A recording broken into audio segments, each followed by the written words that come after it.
तो guys, welcome back to our channel. आज मैं आपको बताऊंगा प्लेस ऑफ सप्लाई, जो जीएसटी में चैप्टर है प्लेस ऑफ सप्लाई।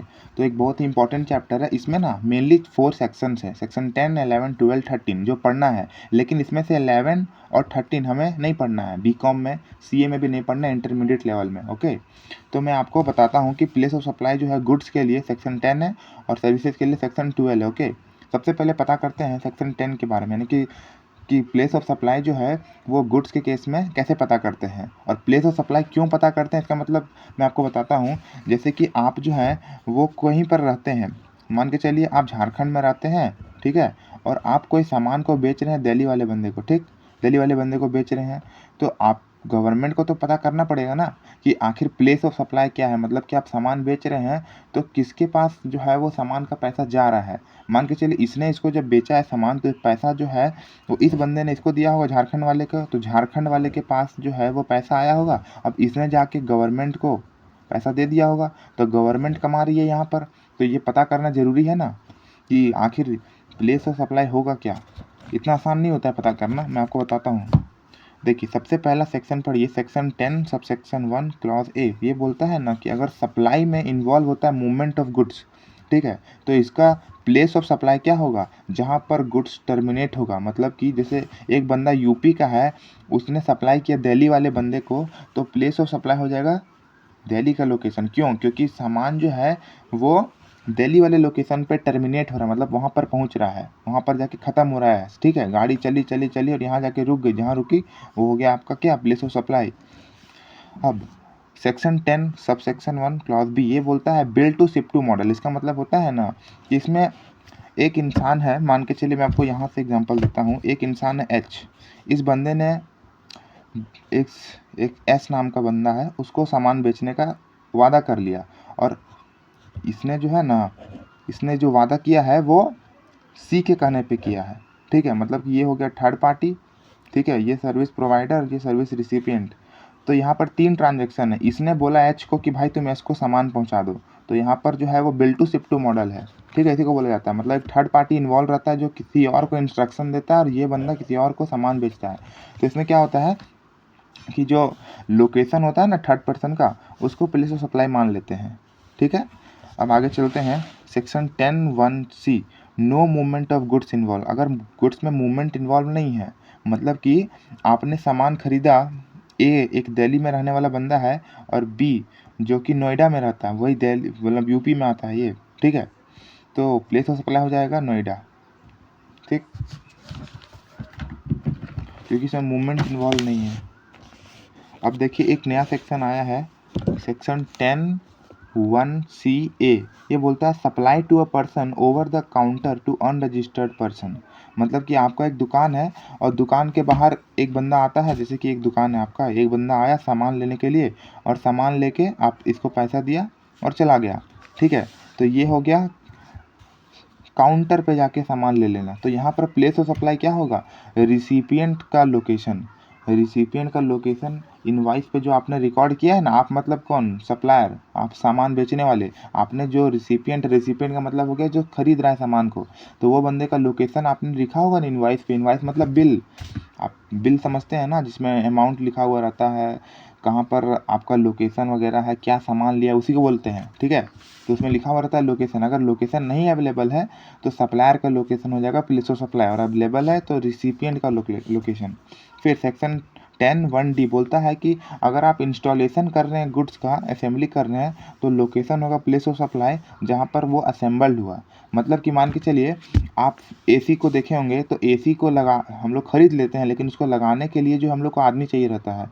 तो मान के चलिए आप एसी यूपी में खरीदे और दिल्ली में डिलीवर करवा दिए। अब दिल्ली में यूपी वाला बंदा आके उसको असेंबल कर रहा है, ठीक है। आप खरीदे भले यूपी में, लेकिन असेंबल वगैरह सब कुछ कहाँ पर हो रहा है, दिल्ली में हो रहा है, तो पुलिस को सप्लाई हो जाएगा दिल्ली का लोकेशन, ओके।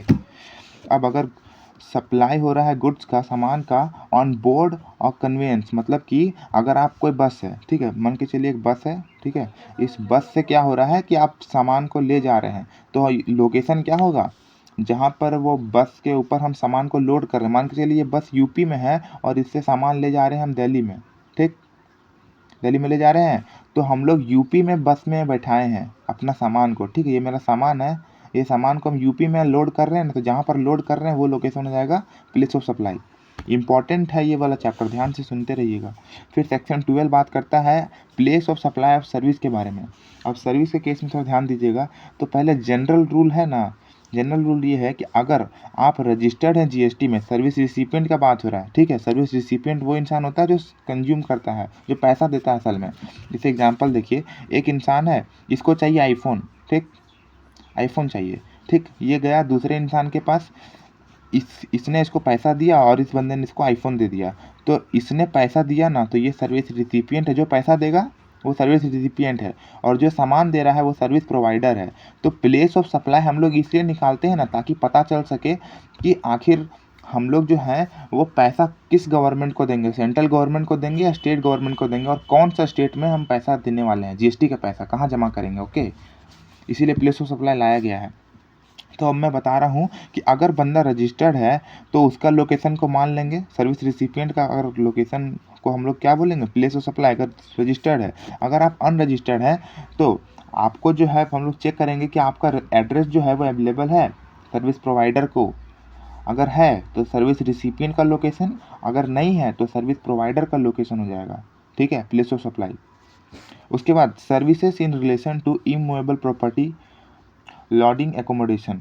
तो अगर आप कोई इमूवेबल प्रॉपर्टी मतलब लैंड वगैरह के बारे में, लैंड या बिल्डिंग का कोई सर्विस दे रहे हैं, तो और उसमें कंस्ट्रक्शन, जैसे कि सर्विस किस तरह का हो सकता है, कंस्ट्रक्शन का, आर्किटेक्ट का, ठीक है, सिविल का, सर्वे का, इंजीनियरिंग का, रियल एस्टेट एजेंट का, ठीक है, लॉजिंग एकोमोडेशन मतलब हो गया कि होटल्स हो गया, गेस्ट हाउस हो गया, ancillary services related to above, और इससे जुड़ा हुआ जो भी सर्विसेज होता है उसको एंसेलरी बोलते हैं। ओके, जैसे डेकोरेशन हो गया, कैटरिंग हो गया, ओके, होटल्स में आपने देखा होगा डेकोरेशन वगैरह। तो ये सब सर्विसेज अगर आप दे रहे हैं तो हम लोग प्लेस ऑफ सप्लाई किसको मानेंगे, अगर आप ये इंडिया के अंदर दे रहे हैं, आपका इमूवेबल प्रॉपर्टी वो इंडिया के अंदर, जैसे ताज होटल है, तो ताज होटल तो लोगों को सर्विस देता होगा ना, खाना पीना, ठीक है, होटल का सर्विस, रूम का सर्विस। तो वो अगर इंडिया में लोकेटेड है तो उसका लोकेशन, ताज होटल जो स्टेट में लोकेटेड होगा उस स्टेट को गवर्नमेंट पैसा दे देगी, तो उसी को प्लेस ऑफ सप्लाई बोलेंगे।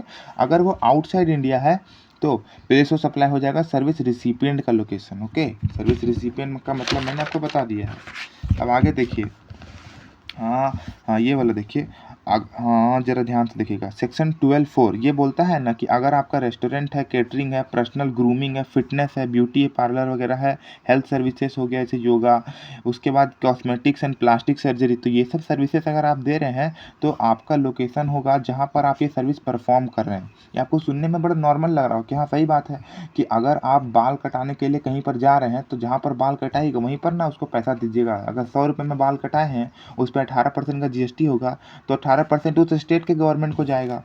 उसके बाद देखिए section 12(5) training and performance appraisal service. तो सर्विस रिसिपिएंट अगर रजिस्टर्ड है तो उसका लोकेशन, अगर वो अनरजिस्टर्ड है तो जहाँ पर सर्विस परफॉर्म किया गया ना वो लोकेशन। इसका मतलब समझिए कि ट्रेनिंग और परफॉर्मेंस का मतलब क्या होता है, जैसे कि टीचर ट्रेनिंग वगैरह हो गया, तो जहाँ पर ट्रेनिंग होता है ना किसी भी चीज़ का, तो वो अगर वो जिस बंदे का ट्रेनिंग किया जा रहा है वो बंदा रजिस्टर्ड है तो उसका लोकेशन मान लेंगे। रजिस्टर्ड नहीं है तो जो बंदे ने सर्विस दी है ट्रेनिंग की, उस बंदे का लोकेशन, ओके, जहाँ पर परफॉर्म किया गया वो सर्विस को।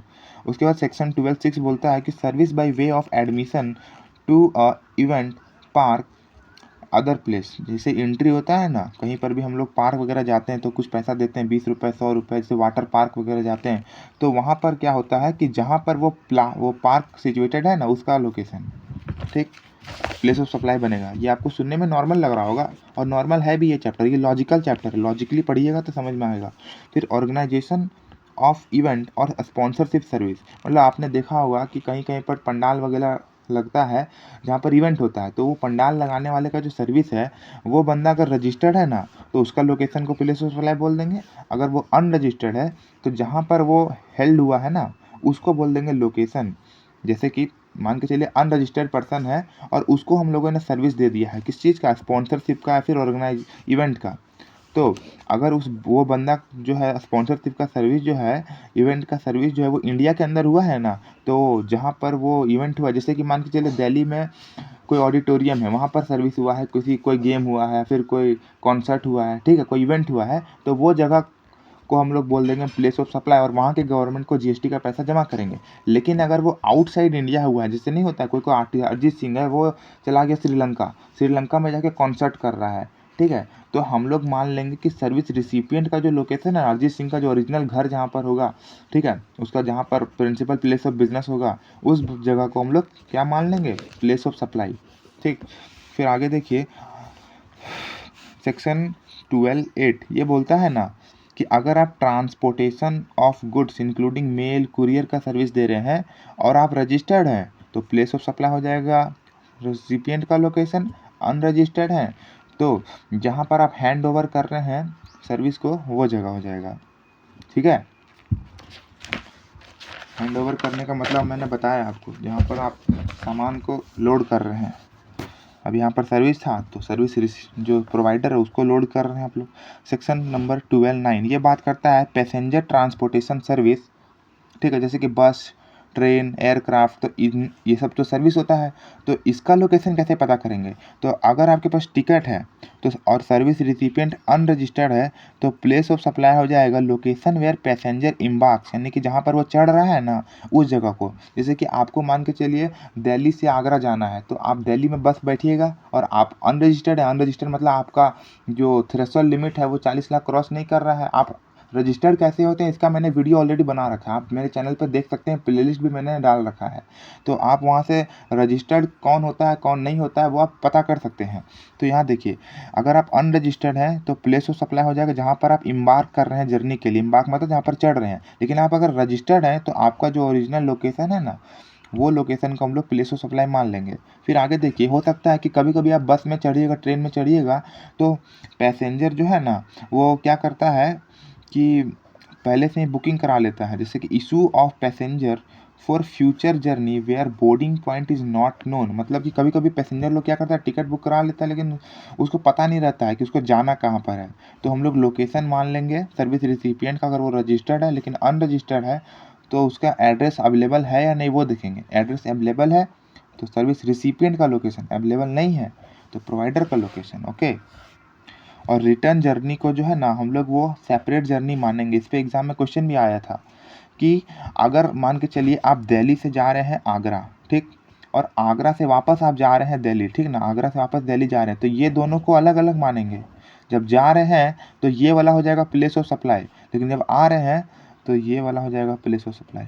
ठीक है, फिर आगे देखिए सर्विस सप्लाइड ऑन बोर्ड और कन्वीनियंस, जैसे कि आप एयरक्राफ्ट, वेसल में, ट्रेन में, मोटर व्हीकल में आप जब जा रहे होते हैं तो ध्यान दीजिएगा कि अगर मान के चलिए आप एयरक्राफ्ट में जा रहे हैं, आपको मूवी देखने का मन कर रहा है तो मूवी देखने के लिए आपको पहले से बुक कराना पड़ेगा कि आपको ये मूवी एयरक्राफ्ट में देखना है अपने सीट के आगे लगा के, है ना। तो उसके लिए प्लेस ऑफ सप्लाई होगा ना first schedule point on off departure of that convenience of for the journey, मतलब कि जैसे कि एक एरोप्लेन है, ठीक, एक एरोप्लेन है वो गोवा से गई दिल्ली, दिल्ली से गई आगरा, आगरा से गई झारखंड, झारखंड से गई कहीं भी चली गई। अब देखिए मान के चलिए आप दिल्ली में रहते हैं, आपको आगरा जाना है, लेकिन ये जो ट्रेन है ये तो गोवा से निकली है, तो पहली बार जब ट्रेन उड़ी है ना, जहाँ से उड़ी है पहली बार उस जगह में जो है इस जैसे गोवा का लोकेशन है तो इसको बोल देंगे प्लेस ऑफ सप्लाई। जहाँ पर फर्स्ट शेड्यूल पॉइंट है ना उसको, मतलब भले ही आपने सर्विस यहाँ पर ली है दिल्ली और आगरा के बीच में, लेकिन हमको जीएसटी का पैसा देना होगा गवर्नमेंट ऑफ गोवा को, ठीक है, स्टेट गवर्नमेंट ऑफ गोवा को, क्योंकि फर्स्ट शेड्यूल पॉइंट वो है। फिर आगे देखिए ये वाला ज़्यादा इंपॉर्टेंट नहीं फिर भी देख लीजिए, telecommunication service section 12 sub section 11 बात करता है टेलीकम्युनिकेशन सर्विस वगैरह के बारे में। जैसे कि आपने अगर सर्विस प्रोवाइड किया फिक्स लाइन से केबल वगैरह, जैसे नहीं होता है टीवी देखते हैं हम लोग तो केबल एंटीना लगता है, तो वो लोग भी तो जीएसटी चार्ज करते हैं, तो उसका प्लेस ऑफ सप्लाई होगा ना जहाँ पर वो इंस्ट्रूमेंट इंस्टॉल हुआ है सर्विस रिसिपिएंट का लोकेशन पे। ठीक है, मान के चलिए आप केबल वाले हैं, आप दिल्ली में रहते हैं तो दिल्ली में आपके बंदे ने बोला कि भाई यहाँ पर मेरा केबल लगवा दो, एक रिसिपिएंट ने, तो आप केबल लगवा दिए, तो वो जो दिल्ली है ना तो दिल्ली में आपका प्लेस ऑफ सप्लाई हुआ है तो वो हो जाएगा, वहाँ पर जीएसटी को दे दीजिएगा दिल्ली का गवर्नमेंट को। फिर पोस्ट पेड कनेक्शन आपका मतलब कि आप पहले मज़े से सर्विस का एंजॉय लीजिए और बाद में पैसा दीजिएगा। तो अगर लोकेशन अवेलेबल है रिसिपिएंट का तो उसका लोकेशन, अगर सर्विस रिसिपिएंट का लोकेशन मतलब कि एड्रेस अवेलेबल नहीं है तो सर्विस प्रोवाइडर का लोकेशन, और अगर आप प्रीपेड कनेक्शन कराते हैं, जैसे जनरली हम लोग करते भी हैं। प्रीपेड कनेक्शन अगर आप एजेंट या डिस्ट्रीब्यूटर के थ्रू करेंगे तो उसका लोकेशन, अगर आप ऑनलाइन कर रहे हैं, जैसे हम लोग आजकल पेटीएम, फ़ोनपे से नहीं रिचार्ज करते हैं, तो जो इंसान रिचार्ज कर रहा है उसका लोकेशन को मान लेंगे प्लेस ऑफ सप्लाई, ठीक है। और अदर केसेस में क्या होता है कि सर्विस रिसिपिएंट का लोकेशन अगर अवेलेबल है तो ठीक है, नहीं अवेलेबल है तो प्रोवाइडर का लोकेशन। फिर least circuit installed in one और मोर स्टेट, तो ये सर्किट होता है तार वगैरह टाइप का रहता है, तो ये अगर इंस्टॉल्ड है रिचार्ज उचार्ज करने के लिए तो इसका जो है ना हर एक स्टेट में निकाला जाएगा वैल्यू ऑफ सप्लाई, ठीक है। तो ये हो गया और ये चैप्टर बस ख़त्म ही होने वाला है। फिर अगर आप बैंकिंग या फाइनेंशियल सर्विस दे रहे हैं इंक्लूडिंग स्टॉक ब्रोकिंग सर्विस, तो रिसिपिएंट का लोकेशन अवेलेबल है तो उसका लोकेशन प्लेस ऑफ सप्लाई हो जाएगा, और अवेलेबल नहीं है तो सप्लायर का लोकेशन। इंश्योरेंस बिजनेस में भी यही होता है, लोकेशन अगर रिसिपिएंट का अवेलेबल है तो उसका लोकेशन को मान लेंगे, ठीक है। और फिर एडवर्टाइजमेंट सर्विसेज टू गवर्नमेंट, अगर आप गवर्नमेंट को एडवर्टाइजमेंट सर्विसेज दे रहे हैं तो हम लोग प्लेस ऑफ सप्लाई डिटरमाइन करेंगे हर एक स्टेट जहाँ पर एडवर्टाइजमेंट ब्रॉडकास्ट रन हुआ है, प्ले हुआ है, ठीक है। मान के चलिए हरियाणा में और पंजाब में जो है वो गवर्नमेंट कैंपेन करवा रही है, एडवर्टाइजमेंट करवा रही है, तो हरियाणा में जितना भी आपका होर्डिंग्स लगा हुआ है वो, और पंजाब में या फिर जो भी जगह है, पंजाब हो गया, जहाँ जहाँ पर होर्डिंग्स लगा हुआ है तो उसका पैसा जितना जितना है ना उसको बांट लेंगे, उस टाइप का सिस्टम रहता है, ठीक है। तो ये हो गया आपका चैप्टर ख़त्म। प्लीज़ सब्सक्राइब लाइक ज़रूर करिएगा, और अच्छा लग रहा है तो अपने दोस्तों को ज़रूर बताइएगा। Thank you guys.